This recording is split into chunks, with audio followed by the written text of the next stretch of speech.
Welcome to the Salmon Runs YouTube. Enjoy the video. You're starting by confirming the facts.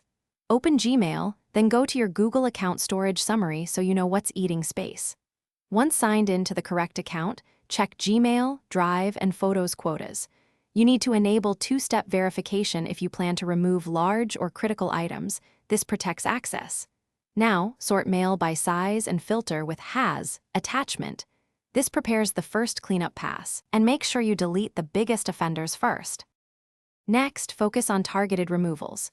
Use search operators like Has attachment larger, 10M to find big emails fast, select all conversations and delete in bulk, then empty trash. Don't forget to clear promotions and social tabs with filters for older than 30 days. Meanwhile, check Drive for huge files, sort by size, and remove duplicates after confirming backups. Once done, run Google Photos Cleanup for blurry or duplicate pictures. These steps free most space without wholesale account resets.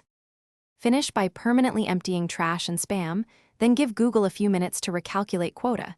You can sign out and back in to force sync. If space remains tight, consider Google One subscription or export mail as Mbox and store offline.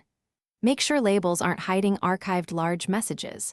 If deletions don't lower usage, clear browser cache, try another device, and recheck storage.